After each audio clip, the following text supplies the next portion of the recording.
Hey everyone, how's it going? So, what am I working on now? Well, I got a 2013 Hyundai Azera. This is their big flagship Hyundai, I guess. I don't know. Anyway, a customer's complaint is they had the battery replaced because they had issues with it starting. They said even since having the battery replaced, they still have issues starting it. Not all the time though, only sometimes. The car got dropped off here yesterday, and we've gone out and started it several times with zero issue. No issue whatsoever. So we've never been able to actually duplicate a problem.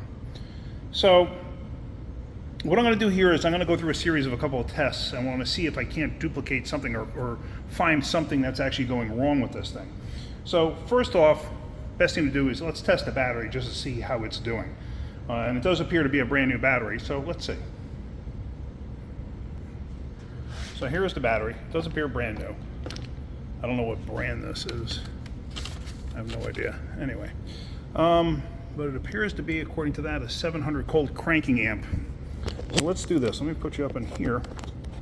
My little tripodness. I'm going to use my little battery tester. I've showed you this in several other videos. This battery tester works very well. It's a little inexpensive battery tester, and it does work quite well. Of course, this is a basic one.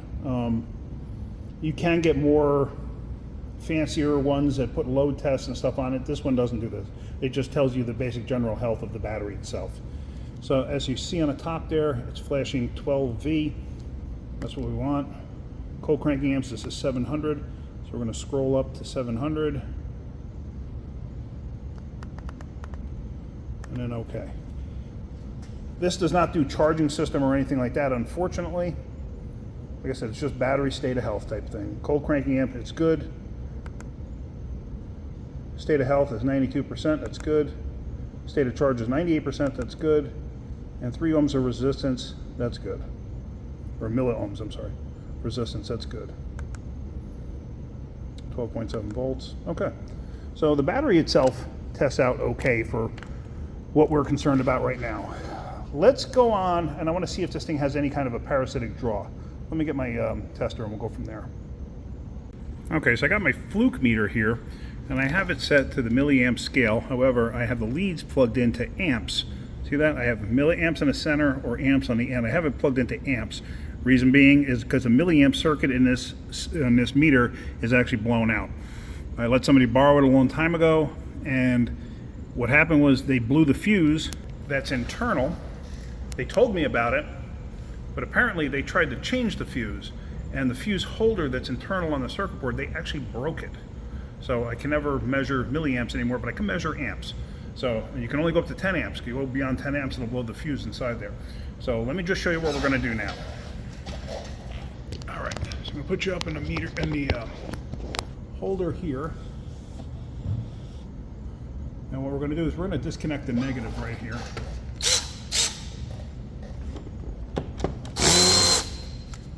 Oh, and a real quick shout out. I've been going for acupuncture in my back, my hip, and my knee to try to relieve some of the pain that I've been in, and it's working. Today was probably one of the best days I've had in months. So thank you, Dr. Rob. He watches me, so I just want to give you a shout out. Thank you. All right, so here we're disconnecting the battery. Now, all we're going to do is we're going to take a lead, I'm going to go to the terminal here, and then we're going to go to the battery, but uh-oh, my alligator clip is too small to fit. So now what? Simple, let me show you. All right, so back down to the battery. Hang on one second while I go get what I need.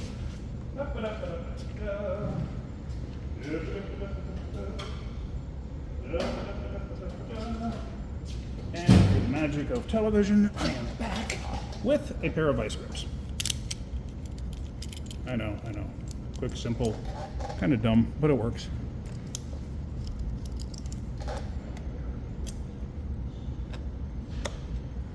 So all I want to do is that, and then this way, I can hook the lead to it. All right. So there you see we have 1600, 1400, 1300 milliamps. So I want to see, like I said, this thing sat overnight and it didn't drain anything, so I'm thinking the issue is not necessarily with the battery, but you never know. What you ideally want to see, there's an actual formula where you take the cold cranking amps and you multiply it by something, whatever, to come up whatever the number is. Usually the number is 60 or less milliamps. I've seen it as low as 15 milliamps is what the number comes out to. If you have anything under 100 for a daily driver car, usually you're fine. This 250, that's probably a module awake. That's a bit much. So we're gonna let this thing sit, and we wanna see that come down. So it might take a while. So we're just gonna leave this sitting right here. And if you want, I can sing to you. Just kidding, I wouldn't do it to you. All right, let's let this sit and let's see where it comes out.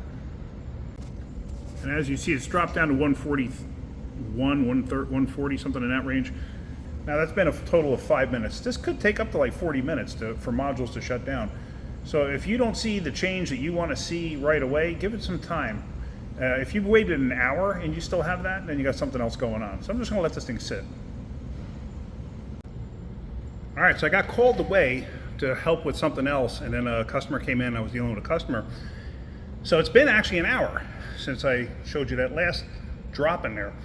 Thing is, I come out and I got this. I got a blank screen. Uh-oh. What does that mean? I actually don't mean nothing. It's okay. So what we're going to do is we're just going to hit, I usually hit 0, just to bring it back to life. And we're perfect. I'm good with that. But that literally took an hour to get down to that point. So with modules asleep, there's really not much of a draw on this thing. This thing could sit for a month, and with that kind of a draw, and it shouldn't kill the battery, especially it being a good battery. So what exactly is going on? I don't know. You know, could it be a starter issue? Absolutely. Had somebody come in the other day with a Ford Focus, and they said, oh, they replaced the starter, they replaced the alternator, but they're still having a starter issue. Well, why'd you replace the starter and why'd you replace the alternator? Well, because it's not starting right. That doesn't really mean anything. So anyway, I go and I get in the car, and it had a running concern because it would crank as if it lost fuel pressure. So there they went and put a starter in it, an alternator in it for basically nothing. So, you know, just judging by what she's saying. Now, could she have had other issues? Sure. But, you know, let's actually diagnose the car first before you start throwing parts at it. So as far as I'm concerned, there's nothing wrong with this. You know, it probably needed a battery. I don't know how old the battery was that was in there, but, you know, I can just deal with what I have right now. So unless I can get this thing to do something for me, like show me, you know, maybe the starter itself every once in a while just doesn't want to work. Maybe it clicks. I don't know. I've never been able to verify anything. But we're going to have to give it back to the customer unless they want to leave it until we can figure something out. Sometimes I even tell people, let me take the car home for the weekend. Maybe I can duplicate it while I'm driving it.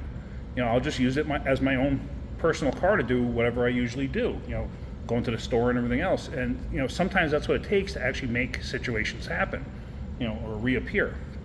So, but we're going to leave this alone. I'm going to call the customer, see what they want to do. We're going to go from there. All right, guys. Hopefully you got something out of that. If you did, hit that like button. If you could, please subscribe. All right, guys. Have a great day. Keep wrenching.